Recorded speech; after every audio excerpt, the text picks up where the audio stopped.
On the wall above the Gihon spring, a watchman presses his palm flat against the stone and counts his own pulse, because counting is the only thing left that still works the way it should. Below him, Jerusalem has stopped sounding like a city. No grinding millstones, no children chasing dogs through the alleys, just coughing and a wind that carries dust instead of bread smoke. 2 nights ago, the signal fire at Azekah burned out and never lit again. Last night, the one at Lachish went dark too. Now there is only Jerusalem, alone on its ridge, holding a wall the Babylonians have been hammering at for a year and a half. Somewhere beyond the torches and the siege ramps, King Nebuchadnezzar is waiting, the way a man waits for fruit to finally drop from a branch he has already shaken loose. The watchman does not yet know that within days this wall will not exist. Neither will the temple behind him. Neither, in any form he recognizes, will the kingdom of Judah. This is Bible Stories Unearthed, where we retell the narratives of Scripture alongside the history, archaeology, and ancient world that give them their full weight. Today, how a stubborn vassal king, a desperate alliance with Egypt, and the unstoppable ambition of Babylon's greatest king combined to end Jerusalem's first temple and reshape the identity of a people for the next 2,500 years. To understand why a Babylonian army is camped against these walls, you have to look at how Jerusalem got trapped in the middle of a collapsing world. By this point, the city is already old. Solomon built the temple on its hilltop roughly 3.5 centuries earlier, and the city grew well beyond its original ridge. Spilling westward behind walls, King Hezekiah widened about a century before to shelter refugees fleeing the Assyrian destruction of the northern kingdom of Israel. But the world around Jerusalem has since changed completely. The Assyrian Empire that once dominated the region has collapsed entirely. Its capital, Nineveh, burned in 612 BC. In its place, a young Babylonian king named Nebuchadnezzar swept across the Near East. In 605 BC, at the Battle of Carchemish, he crushed an Egyptian army and made himself master of the entire region. Judah, a small kingdom squeezed between Egypt to the south and Babylon to the north, has no real choice but to submit. King Jehoiakim does, then rebels, then dies. His son Jehoiakim inherits a doomed throne, surrenders Jerusalem within 3 months, and is deported to Babylon along with the kingdom's craftsmen, soldiers, and nobility. Nebuchadnezzar installs Jehoiakim's uncle as a puppet king, renames him Zedekiah, and binds him under a sworn oath of loyalty. Zedekiah now rules a hollowed-out, occupied kingdom, sitting on a throne Nebuchadnezzar gave him, bound by an oath he swore in God's name, and now he has broken it. Zedekiah is not a strong king, and he knows it. He owes his throne entirely to Nebuchadnezzar's decision and the oath he swore, invoking the name of the God of Israel as his witness, according to the prophet Ezekiel, is the only thing technically holding Judah's fragile peace together. But the court around him is restless. Many of Judah's surviving nobles believe that Egypt's pharaoh, Hophra, can be persuaded to back a rebellion against Babylon. Year after year, the prophet Jeremiah argues the opposite. He walks through Jerusalem wearing a wooden ox yoke around his neck, a visible warning that submission to Babylon, however bitter, is the only path that doesn't end in ruin. Other prophets, like Hananiah, promise the reverse, that Babylon's power will break within 2 years and the temple's exiled vessels will come home. Hananiah is popular, Jeremiah is not. By around 589 BC, the pro-Egyptian faction wins the argument. Zedekiah rebels, withholding tribute and almost certainly opening contact with Hophra's court. Nebuchadnezzar's response is immediate and overwhelming. The Babylonian army marches the length of the Levant, and in the 9th year of Zedekiah's reign, in the depths of winter, it surrounds Jerusalem and begins building siege works, earthen ramps, watchtowers, and battering positions pressed directly against the city's defenses. The prophet Ezekiel, already in exile in Babylon at this point, is told to act the siege out physically as a sign to the other captives, sketching the city on a clay tablet and laying symbolic siege works against it. A strange piece of street theater meant to make a distant catastrophe impossible to ignore. For a brief, dangerous moment, it looks like Judah might survive. An Egyptian army moves north to challenge Babylon, and Nebuchadnezzar temporarily lifts the siege to meet this new threat. Inside Jerusalem, hope flares. Jeremiah, unmoved, warns that the relief is an illusion, that the Babylonians will return and finish what they started. He is right. The Egyptian force is turned back, and the Babylonian army resumes its position outside Jerusalem's walls within weeks. Jeremiah's warning, delivered at the worst possible moment for a kingdom desperate for good news, earns him an accusation of treason. He is beaten, imprisoned, and at one point lowered into an empty cistern to die in the mud at its bottom, saved only by Ebed-Melech, a Cushite court official who convinces Zedekiah to have him pulled out. Outside the walls, the noose tightens fortress by fortress. Judah's network of defended towns falls one after another, until only 2 fortified cities besides Jerusalem itself remain standing, Lachish and Azekah, both holding out in the Judean foothills, both signaling their continued resistance to each other using fire beacons at night. One by one, those signals go dark. Inside the city, the siege becomes a siege of starvation. 18 months of blockade, broken only by that one brief reprieve, stripped Jerusalem of food, water, and any remaining illusion of rescue. The Book of Lamentations, almost certainly written by survivors in the years immediately following, preserves images from these months that read like eyewitness memory. Children begging for bread no one had, the elderly collapsing in the streets, mothers driven by hunger to things no one wanted to put into words but did anyway. In the summer of 587 BC, in the 11th year of Zedekiah's reign, the wall finally gives way. Babylonian troops breach the city at night, and Babylonian officers move quickly to seize its gates.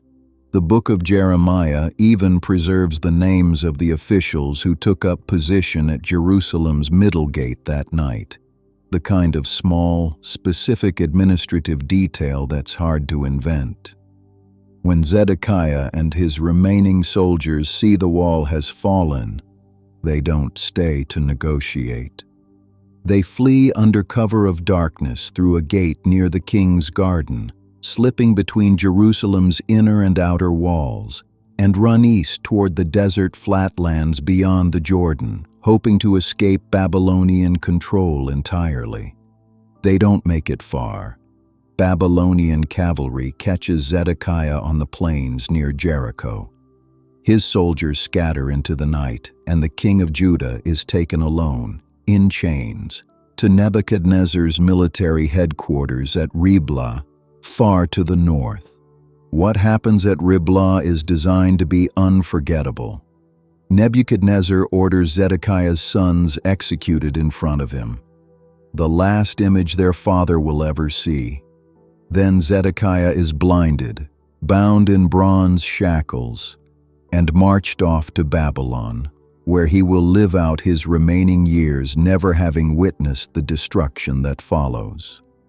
Because Jerusalem itself is not yet finished. About a month later, Nebuchadnezzar's captain of the guard, an officer named Nebuzaradan, arrives at the head of a detachment with orders that amount to a single word: erase. His soldiers set fire to the cedar-paneled halls of the Temple Solomon built nearly 4 centuries earlier, and the old timber brings the structure down in flame. The royal palace is torched next, and every significant house in the city follows. Babylonian soldiers then tear down Jerusalem's walls stone by stone, leaving the ridge exposed and defenseless. The city that had stood at the center of Judah's identity for half a millennium reduced to rubble and ash. The bronze pillars that once flanked the temple's entrance, named Jachin and Boaz, are smashed into pieces small enough to haul away as scrap metal, along with every other vessel of gold, silver, and bronze the temple still held. Most of the surviving population, the skilled, the educated, anyone capable of organizing future resistance, is marched into exile in Babylon. Only the poorest are left behind to work the land, a population too weak economically to ever rebuild what's been lost. Nebuchadnezzar appoints a Judean official named Gedaliah as governor over this remnant, based not in ruined Jerusalem, but in the nearby town of Mizpah. For a brief window, Gedaliah urges the survivors to settle, farm, and accept Babylonian rule peacefully, and some genuinely begin to. Then, within 2 months, Gedaliah is assassinated by a member of Judah's former royal family, acting with foreign backing. Fearing brutal Babylonian retaliation for the governor's murder, the remaining community panics and flees south into Egypt, dragging an unwilling Jeremiah along with them, the same prophet who had spent decades warning that resistance in any form would end exactly like this. The fall of Jerusalem is one of the rare biblical events with multiple independent lines of physical evidence converging on the same story, though not always in the way popular retellings assume. The most direct material evidence comes from Lachish. In 1935, British archaeologist James Starkey excavated a guardroom at Tel ed-Duwair, ancient Lachish, and found a remarkable cache of ostraka, broken pottery sherds reused as writing material since paper was prohibitively expensive in the ancient world. Among them, Lachish Letter 4 is a military dispatch from a subordinate officer to Yaosh, the commander of the Lachish garrison, written during these final desperate months. In it, the officer reports watching for the fire signals of Lachish, adding that they can no longer see the signals of Azekah. Scholars still debate exactly what that means, whether Azekah's beacon had genuinely gone dark, or whether it simply wasn't visible from this particular outpost regardless of the town's fate. Either way, the letter's language lines up strikingly with the passage in the book of Jeremiah naming Lachish and Azekah as the last fortified towns of Judah still holding out, independently corroborating the strategic picture the biblical text describes. Inside Jerusalem itself, archaeologist Yigal Shiloh's excavations of the city of David between 1978 and 1985 uncovered a destruction layer in an area designated Area G, ash, collapsed stonework, and bronze arrowheads consistent with a violent military assault. Within the debris, excavators found dozens of boulets, small lumps of clay once stamped with an official's personal seal to authenticate documents. One bears the name Gemariyahu, son of Shaphan, a name that also appears in the book of Jeremiah as a royal scribe. Whether this is the exact same individual is heavily disputed among epigraphers, since identifying a specific biblical figure from a name alone, without a matching title or full genealogy, is notoriously difficult to confirm. Still, finding that name in the ash of Jerusalem's royal administrative quarter is a striking convergence.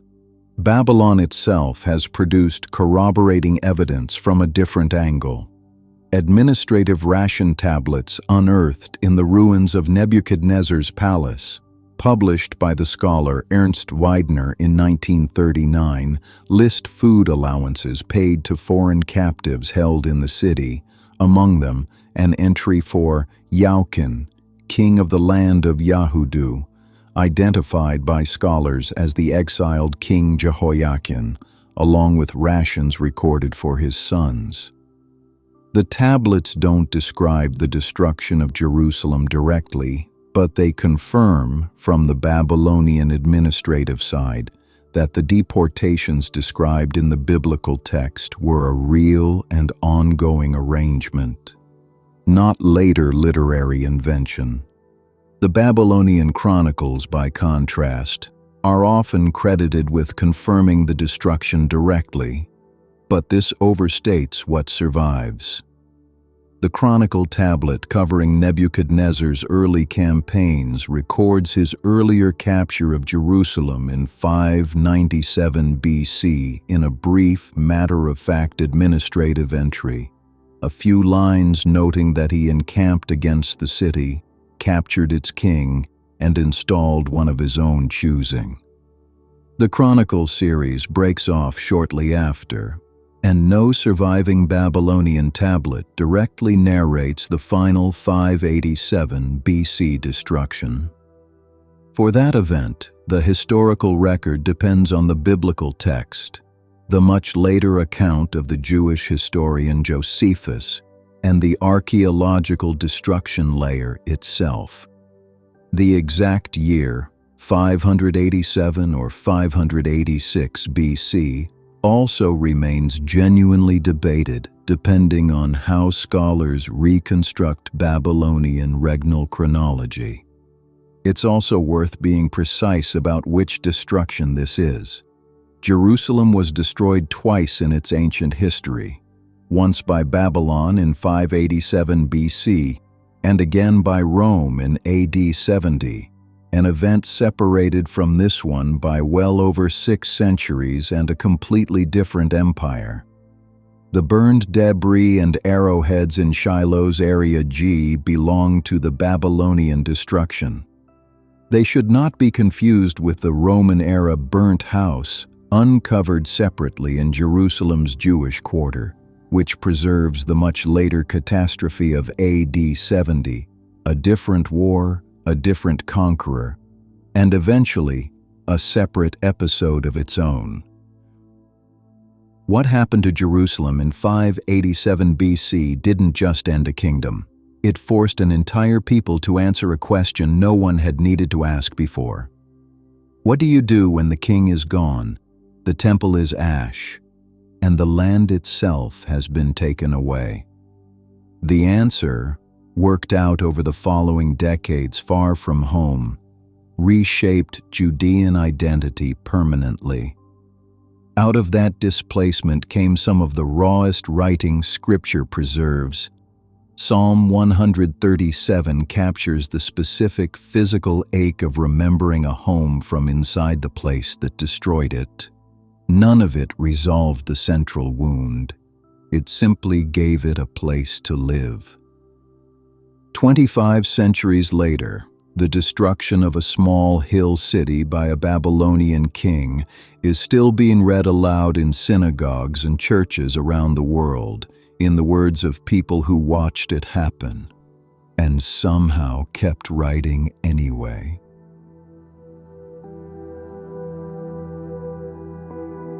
Thank you for being here. This story has been told. Subscribe and return to Bible Stories Unearthed. The book is open. Let's unearth more.